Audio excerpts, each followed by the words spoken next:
زبان سے کرنے کا کیا فائدہ؟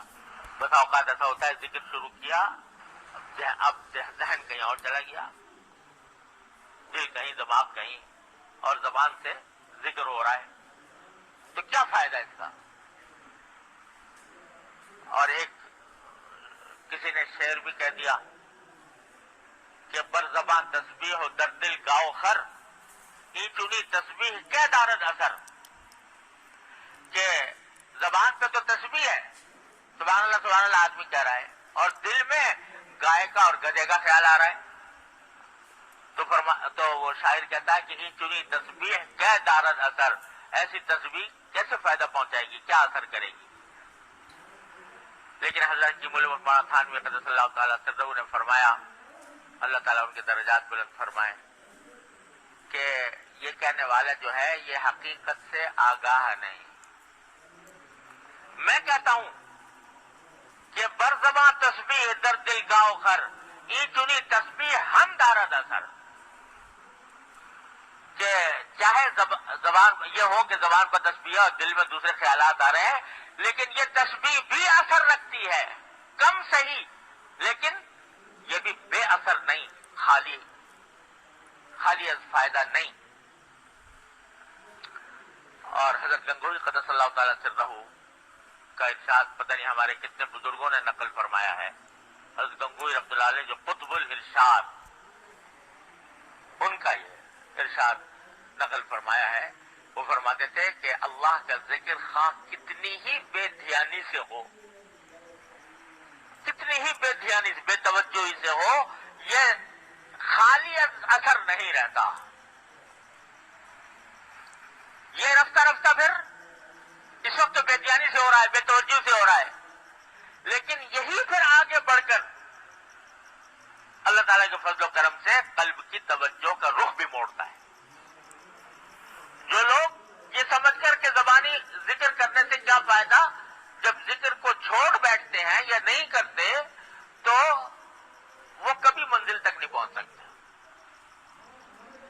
وہ کبھی منزل تک نہیں پہنچ سکتے۔ یہ ذکر لسانی ہی ہے جو سیڑھی ہے، جو راستہ ہے ذکر قلبی پیدا ہونے کا، لہذا اس کو بیکار نہ سمجھے، اس کو یہ نہ سمجھے کہ یہ فائدے سے خالی ہے، جس کو یہ ذکر کی نعمت نصیب ہو جائے تو اللہ تبارک و تعالیٰ کے فضل و کرم سے انشاءاللہ کبھی نہ کبھی منزل تک پہنچے گا۔ اسی لیے ایک مرتبہ ایک صحابی نے نبی کریم سرور دو عالم صلی اللہ علیہ وسلم سے عرض کی کہ یا رسول اللہ مجھے کوئی مختصر نصیحت فرما دی۔ اب دیکھو صحابہ کرام بھی نصیحت فرمائیے، اذنی و اوجز، مجھے نصیحت فرما دیجیے اور مختصر فرما دیجیے۔ اب یہ بظاہر تو عجیب سی بات ہے کہ نصیحت کی درخواست بھی کر رہے ہیں اور ساتھ میں یہ قید بھی لگا رہے ہیں کہ مختصر ہو، مگر اس لیے کہ عمل کرنے کی نیت تھی کہ اللہ اگر کوئی لمبی چوڑی نصیحت ہوئی پتہ نہیں یاد رہے کہ نہ رہے، عمل کر سکوں نہ کر سکوں، تو نیت یہ ہے کہ عمل کروں، لہذا یہ ساتھ درخواست کر دی کہ مجھے مختصر نصیحت فرمائی۔ تو نبی کریم صلی اللہ علیہ وسلم نے یہ نہیں فرمایا کہ ارے بھائی خدا کے بندے تم مجھ سے نصیحت کی فرمائش بھی کر رہے ہو اور شرطیں بھی لگا رہے ہو کہ مختصر ہو۔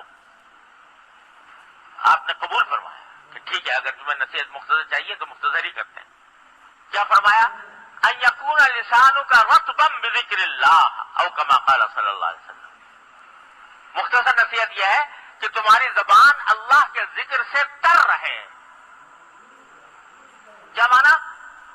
کہ کوشش کرو کہ ہر وقت تمہاری زبان پر کوئی نہ کوئی ذکر رہے، چلتے پھرتے اٹھتے بیٹھتے جس حالت میں بھی ہو تمہاری زبان تر رہے اللہ کے ذکر سے۔ کیا لفظ استعمال فرمایا؟ اللہ کے ذکر سے تر رہے، یعنی جو ذکر نہیں کرتی زبان وہ خشک ہے، خشک ہے، اس کا صحیح فائدہ نہیں ہاتھ میں اٹھا رہا، اور جب اللہ کا ذکر کرنے کی اس کو توفیق ہوگی تو تر ہوگی، تر و تازہ ہوگی، وہ اس کے اندر تازگی پیدا ہوگی، اس کا اصل فائدہ حاصل ہوگا. تو لسانوں کا رطبن بذکر اللہ او کما قال صلی اللہ علیہ وسلم، کہ تمہاری زبان اللہ کے ذکر سے تر رہے. یہ مختصر نصیحت کرتی ہے، تو مختصر، لیکن اگر عمل کر لیا جائے اس پر تو سارا دین اس میں آ جائے گا. آدمی چلتے پھرتے اٹھتے بیٹھتے ذکر کر رہا ہے، اللہ تبارک و تعالیٰ کا ذکر زبان پر ہے، تو اس کے نتیجے میں اللہ تعالیٰ کا قرب حاصل ہوتا رہے گا، اس کے درجات بلند ہوتے چلے جائیں گے.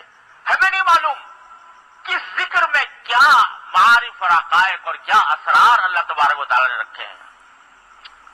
حدیث میں تو پڑھ لیا کہ ایک مرتبہ سبحان اللہ کہنا یہ میزان عمل کا پلہ بھر دیتا ہے.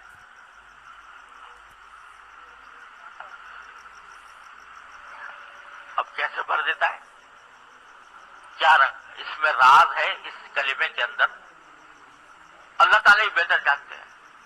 لیکن اس میں انوار ہیں، وہ انوار ہیں جو آنکھوں سے نظر نہیں آ رہے فی الحال، لیکن ہیں انوار.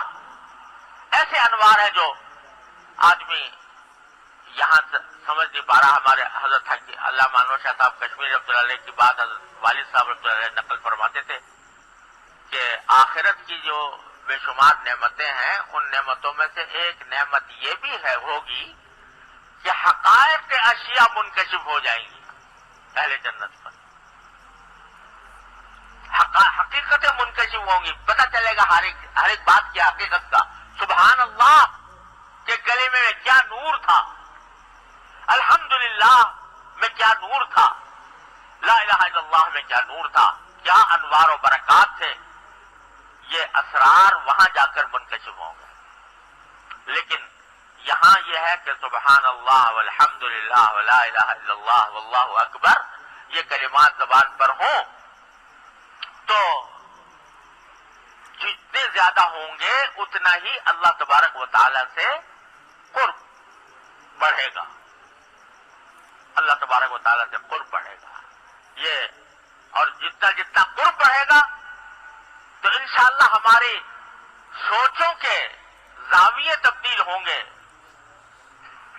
افکار کے زاویے تبدیل ہوں گے، دل دنیا سے آخرت کی طرف مڑے گا، تو اللہ تبارک و تعالیٰ کی محبتیں دل میں پیدا ہوں گی.